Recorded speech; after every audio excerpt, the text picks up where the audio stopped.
Imagine that you have found just the perfect item that you need in your life. You order it. You're so excited. You have to wait a few days till it gets delivered. And it shows up. You get alerted. There's a package delivered to your address. And you know what it is because you've been waiting. You're anxious to get home.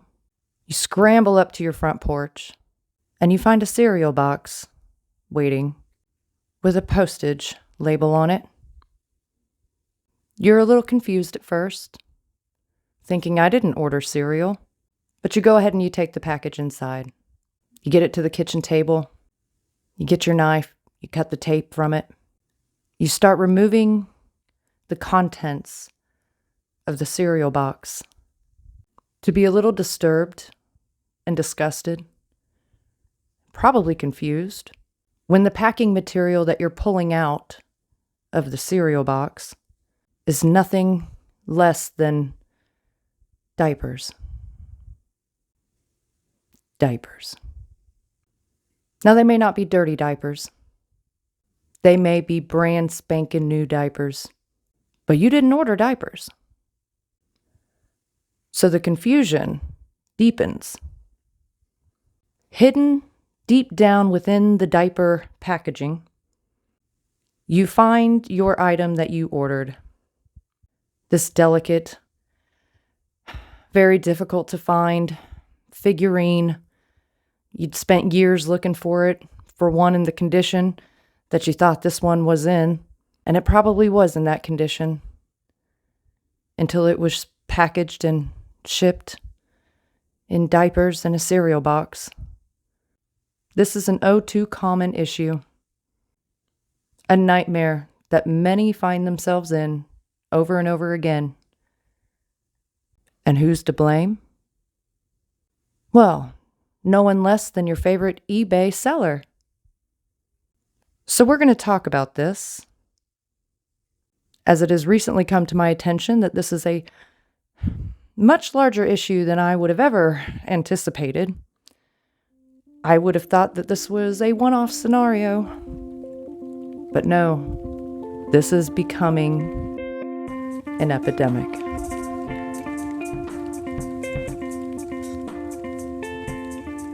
All right, guys, earlier today I saw another reseller's YouTube video that he had put out probably a couple days ago. His YouTube channel is Flippin' Ain't Easy. And I apologize, I don't know his first name. It's a channel that I've more or less recently just came across. But I've listened to several of his videos, and for the most part, I feel like he's pretty in line with where my personal sort of business values are, especially when it comes to things like just good business practice, good customer service. The whole idea of running a business, having a business, is to make a profit from the business. And if you're sending out the things you're selling in a cereal box, I mean, if it's working for you, but I tend to think that most people who would receive their package that way would be concerned, upset, downright pissed off. So I know that there's a lot of resellers out there, and from what he was saying, there's several that go on his page and kind of rip him up and down with prices are high, packing materials expensive, trying to cut costs and stuff. And I don't know that you're going to meet someone more frugal than I am when it comes to things like that. But I do consider the cost of packing material and packing supplies, I consider that my cost to do business. If you don't sell on eBay, I'll let you know that when you create your listing or set up your store even really, you have the option of putting in an additional amount for shipping and handling. which is essentially like an additional fee that gets tacked on in addition to tax and shipping to the total cost of the item. And the point of that is to recoup, to some degree at least, your out-of-pocket cost in order to produce the materials to ship it. And I don't think there's necessarily anything wrong with that per se. I just personally don't like to do it that way. So like I said in previous videos, I'm guessing there's a lot of people out there more similar to me, more in my boat, small reseller, maybe haven't even actually started reselling yet. And I started this YouTube channel not just for me, but in order to share my reseller journey, the good, bad, and ugly. And I want to help any of you out there who maybe aren't familiar with shipping and stuff. I'd like to maybe offer a little bit of what I know and things that I do. So first I'd say the issue with shipping something in a cereal box is, as you know, cereal boxes are not thick. They are not sturdy. When cereal boxes are shipped, they're not even shipped as just a cereal box. No, they are shipped in a very strong, thick cardboard that is terribly difficult to open up. And I do know from experience. So there's a reason they don't ship them independently. So to have somebody purchase something from your business and you send it in a cereal box, not only does it look, in my opinion, tacky, but the item that they order is not likely to arrive, and if it does, arrive intact. So the person who receives that item doesn't only look at you as the reseller and say, you're the problem, you did it. They look at eBay as a whole, and all the sellers fit under that eBay umbrella. And I'm sure we've all experienced horrible customer service before. And who do you ask for? The manager, right? So the buyer isn't calling you and cussing you out. No. They're calling eBay. Now they may leave a bad review on your page or whatever, or your eBay store, but they're calling eBay and cussing them out. And I have a feeling if the situation was bad enough, that person's probably not going back. I don't think that I would. And I think that's reasonable. I don't care what the item cost. Somebody spent their hard-earned money on something that they purchased from you with the anticipation that you would do your due diligence to get it to them in one piece. And I think anybody out there who has done shipping knows shipping can be a headache. It can be a nightmare. And I think we've all kind of learned little extra this and that we do to help ensure that even in the worst situations, that package will still remain intact and it will get there alive. I thought I would make a little video and just show you a couple of things that I do, because I understand not wanting to spend money, extra money. And I spend very little extra money on the packaging type things that I do. But my hope is that it will go a long way. Okay, guys, so I'm going to go through some of the things that I use and include in my packaging, everything from the box to the bubble wrap to the packaging material around the items, how I tape up the boxes just to make sure it's secure and stays hopefully together the whole way there. And then just kind of a couple extra things I include in the box that are not required, but we'll go over that. So first, my channel's not monetized. I have 8 or 9 subscribers. So nobody's paying me for this. Nobody's sponsoring this. I'm just letting you know who I personally use for bubble wrap. And that is American Bubble Boy. I personally heard about him, or them, him, the Bubble Boy. I personally heard about their company through other resellers on YouTube. And I thought, well, why not? If they're using them, I'll give it a shot.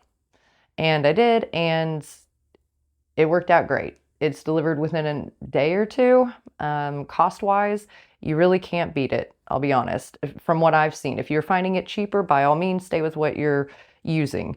But for me, you know, when I look at prices like at Walmart for a roll of bubble wrap, just your standard bubble, nothing fancy wrap, it is quite expensive. Difficult to even pick it up. And American Bubble Boy, I don't remember how many yards you get of it, but it's, or feet maybe, but it's quite a bit. And it lasts me for quite a while. And it's not terribly expensive. I think it's 20 something a roll, 26, 28, somewhere around there. And so it's well worth it. The bubble wrap itself is good quality. I haven't had any issues with it.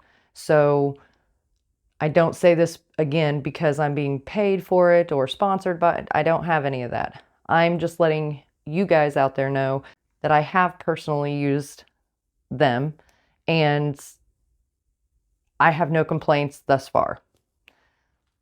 Bubble wrap covered. Okay. So going on to boxes. Most resellers are very well aware of the fact that you can get free boxes from USPS. And they have a fairly wide selection of ones that you can get. This is one of them. It is a 7 by 7 by 7 by 6. So just a small one. They used to do 6 by 6 by 6. They stopped. I don't know why. But 7 by 7 by 6 is the smallest you can get through them, free at least, that I'm aware of, other than media mail, which is like if you're sending a VHS tape, that kind of thing, a book. So I recommend getting some boxes from them. That's a good start to save you money. It's free. And avoid cereal boxes.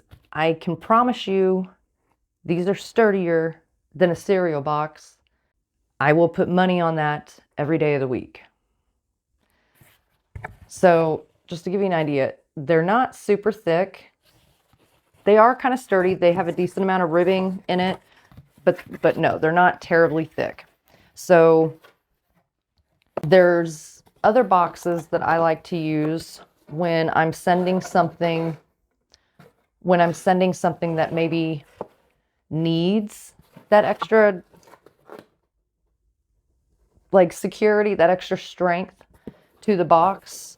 And that's what I gauge it on, is how comfortable do I feel that whatever it is I'm sending will survive the trip in that box. And if I feel like the USPS box may possibly, like, just what if it gave out, then I will go to a different kind. And we're going to cover that in a second. So naturally, on the box, you fold it down.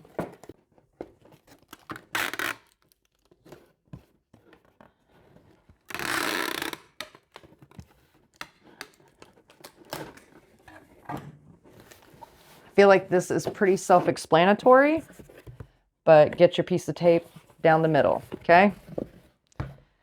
Now on the inside, and I understand packing tape is expensive. I get it. But it costs me more money every time something falls out of the box or breaks or what have you. I should have maybe sliced off the tape before this so you didn't have to hear the tape gun, but oh well. Okay, so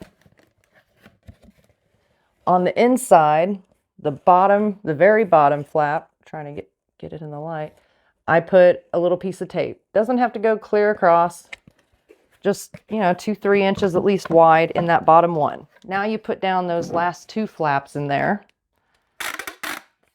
Tear off a little piece of tape again.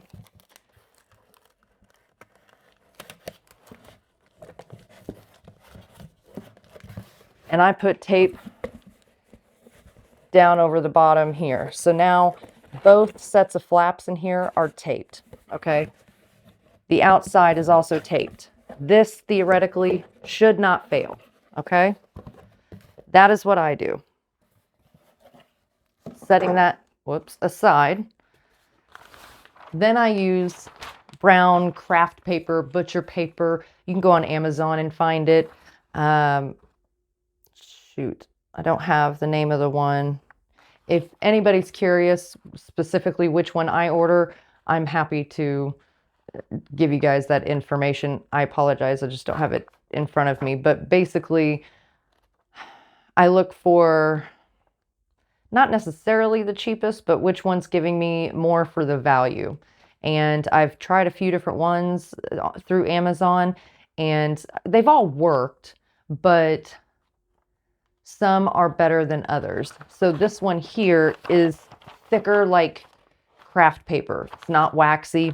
And I like it just the way it is because it's sort of that old school, sort of butcher paper, old general store would wrap your clothes up in it or whatever you bought in it and stuff. You know, it's got that natural vintage vibe to it without having to do anything fancy. You can order fancy ones that have, you know, vintage trucks or whatever on them, but this works fine for me. It's also, even though it's paper and it's obviously thin, it is pretty thick. So I pull off a long enough piece and we'll just do it. Okay. Pull off a piece.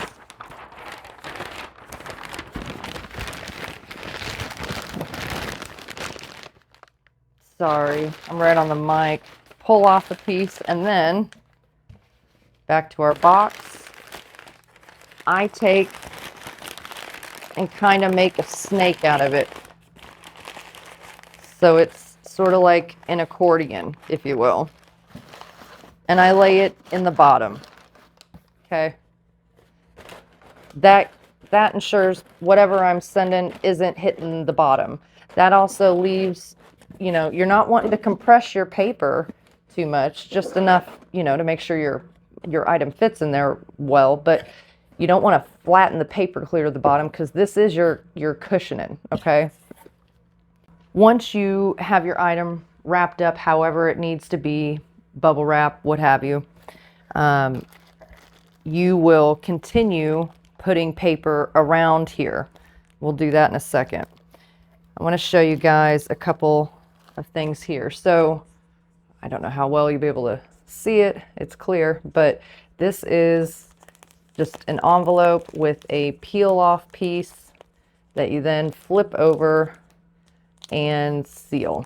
This is something that's good to put postcards in, stuff like that, that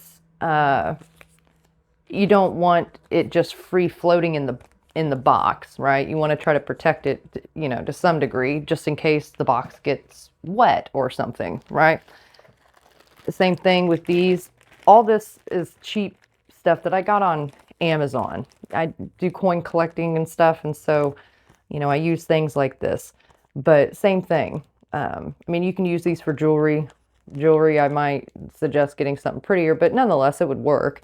The point is it would protect the item, okay? So sometimes if you don't bubble wrap it, putting it into something like these is beneficial and looks better. It looks like you took the extra step to attempt to protect the item that somebody has just paid you for. Let's pretend my flashlight is wrapped up and ready to go. What I do next, especially this time of year, is I go and I find things like this. Like I got this from a dollar store of some kind. This is $1. It came with 5 sheets. That's not much, of course, but I find these things at the thrift store also, okay?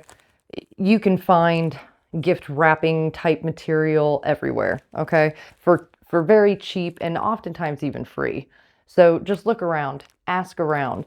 But doing something like this is not required by any means, not something anybody has to do. But I look at it as kind of adding a personal touch. I'm a small business. I don't want to seem the same as a big corporation. Okay, so I like to do things that make it seem personable because you bought it from a human.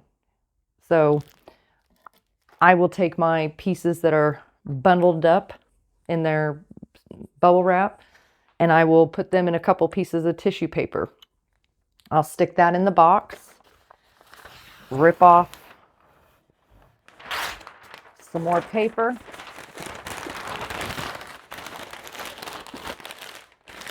You're just kind of making sort of a snake out of it. And then you want to go in. I always kind of add a little extra to the corner. Come around the side, go to the next corner, around the side, next corner. And then it's boxed in, okay? So again, imagine my flashlight is wrapped in its bubble wrap and has a couple sheets of tissue paper in there with it.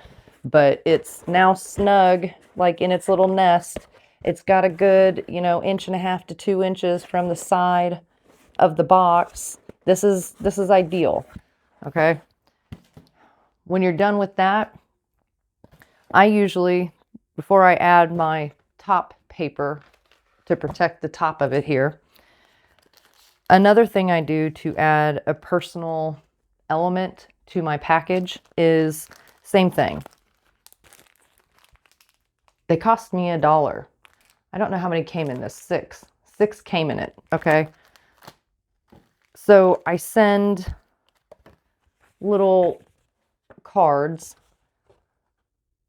and I write, dear whoever the buyer is, a 2-sentence, thank you for your purchase, happy holidays, sincerely, Amanda, Pieces of the Past, Casey. And put it in its little envelope, write thank you on the envelope. It goes in the box. Then I tear off my piece of paper and you do just like you did on the bottom, the exact same method. Take it, kind of crunch them into a snake, and then make an S shape on top here. There you go. And now you're going to be ready to close up your box, put a piece of tape or two across the top, try to make it look as nice and neat as you can, because appearances mean a lot. As much as I hate that fact, and I'm sure a lot of you guys do too, they mean a lot. And they speak volumes about who you are, how you run your business, the kind of care and effort you put into it. And so these are the things that are important. So tape the top and then put your label on, ready to go. If I had the top paper in here, ideally, when this shook, you don't hear it move. That is the goal, okay? When you shake the box, you really shouldn't feel or hear movement inside of it. That is the very basics of prepping a package for shipping, okay? And I'll save that box for the next time I need it. So, talking about boxes again, as I said, USPS offers boxes, okay guys, for free.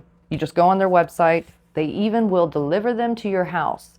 My USPS, and I imagine most, if not all of them, have to some degree assortment of their free boxes available inside of the post office. They don't typically put too many out though, so you're not going to get like a large supply. If you go on their website, you can order it in bundles. It is free. You don't have to pay to ship it. They will send it to you. They want you to use their boxes, okay? When I feel like I'm shipping something that either requires different dimensions than what I have in my USPS boxes, or is something that is more fragile, that I feel like it needs a sturdier box, I go over to Walmart. I'm not a big proponent of Walmart, no offense, but I live in a rural area. They are the largest store near me that carries boxes for shipping like this, okay, that are plain boxes. There's no Cocoa Pebbles written on here, okay? No, there's no diaper brand on here. That ain't happening. It's just a plain cardboard box. The thing about these, I don't know if you'll really be able to tell, but this is much, I mean, you can feel the difference, much like thicker and sturdier than the USPS boxes, okay? So I primarily use the USPS boxes, but I want you to know the availability. USPS also doesn't carry for free the larger boxes. So for like the Cabbage Patch twins that I had in my video a couple videos ago, and I have them listed in my store. So they're like a 19-inch by 19-inch, roughly, if I remember right. And so I went over to Walmart. I knew that they had large boxes, and luckily enough, they have ones big enough that are, you know, similar looking to this. They're plain. They're just much bigger, okay? USPS doesn't have that. The other thing with the Walmart boxes, and I feel like I'm going to jinx it by saying this out loud to the internet, but they're cheap, okay? Like I said, I primarily use USPS boxes. So I don't go through these super quick. These are the ones I pay out of pocket for. But they carry them as small as 6 by 6 by 6. And I want to say it's 80-something cents a box, near me at least, in the Midwest. And then the giant box. And the giant box, I think, was around $2.50, maybe $3. You go to Home Depot and buy a box that size, it ain't going to be $3, okay? So my point is that there's options out there. There's no need to use cereal boxes. There's cheap options out there. I do not have an extravagant budget to just spend willy-nilly on crap.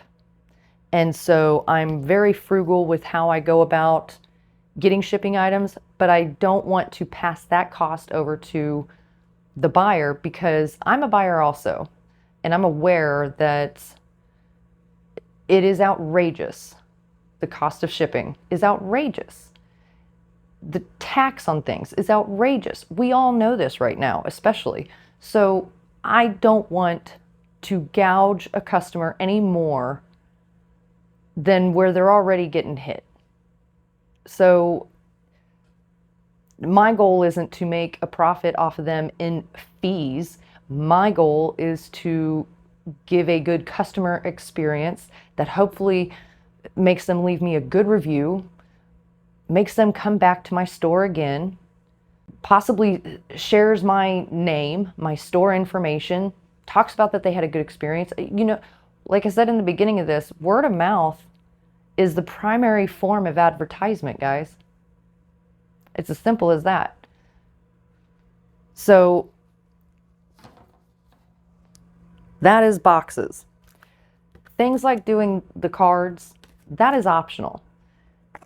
I currently do not have the sales on a daily basis, especially, that prevent me from being able to do this. It takes me an extra 30 seconds to a minute to fill this out and add it to the box. It's not hard. It's not expensive. Other things I've done are like at thrift stores. You can find like vintage old playing card decks, you know, there's comic ones and, you know, all kinds of stuff, superhero, whatever. And ones that aren't worth any money, guys, if you know anything about cards. But, you know, I've gotten those and I'll take one of those and just, you know, write thank you on it and stick it in there. And it's just, it's not the importance of the card. It's not that the person's even going to keep that random playing card that I wrote thank you on. It's the sentiment that's sent from human to human and gives that personal experience to the buyer. With our online purchasing these days, we've definitely lost that personal connection to our purchasing. And to me, that's just not how I like to do business. So again, optional, not required. The number one things that I suggest outside of doing, the extra stuff, that this is extra. But outside of that is get free boxes.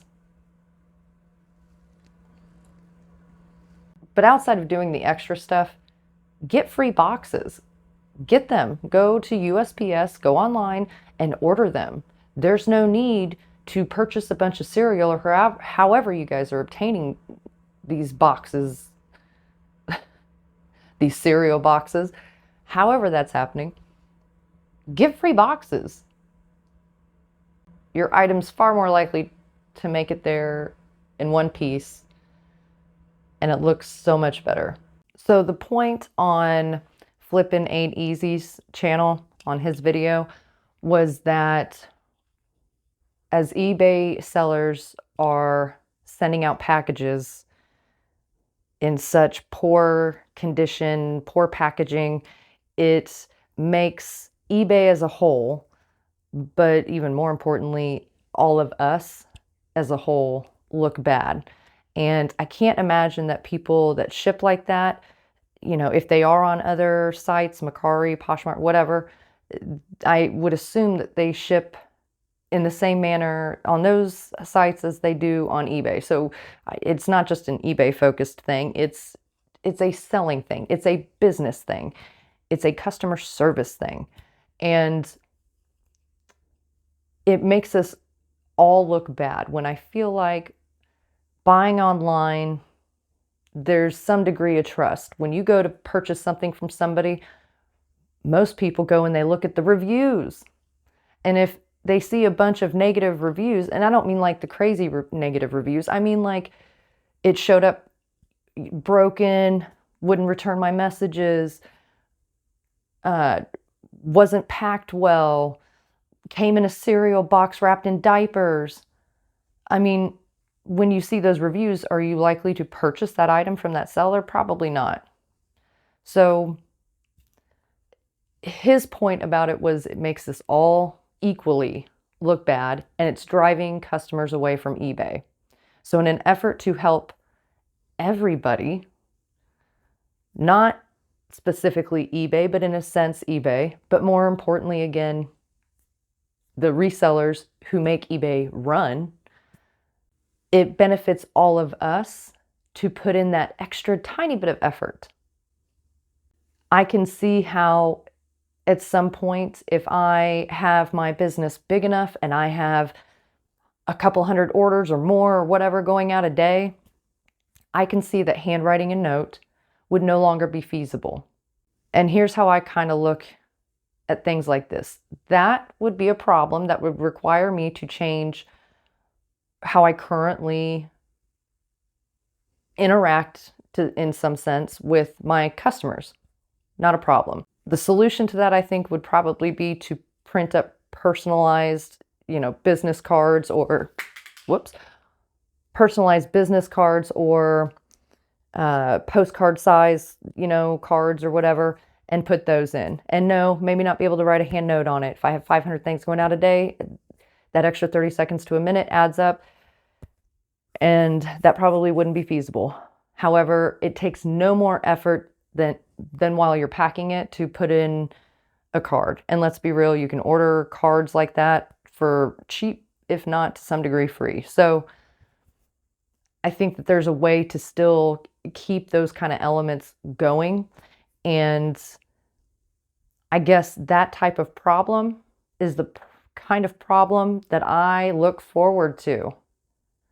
So if I have problems, I want problems like that. I want problems like I have so many sales going out a day that I don't have enough time to handwrite my note.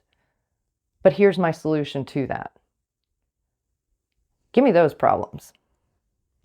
So anyways, guys, I just thought I'd go over some of that with you and just food for thought, not hating on how anybody's doing anything, just thought I would add in my 2 cents as a new reseller, and kind of show you too what sort of things I do to try to improve my customer base, my customer interaction, to attempt to get people to go back and leave a review. You know, even if people are pleased with the interaction, not everybody takes the time to go and leave a review. If they get that little extra where they can tell you put in the little bit of extra effort into caring for that package, that inspires people to be more likely, at least, to go back and leave you a good review. And again, word of mouth is the best form of advertisement. I'll see you guys on the next one.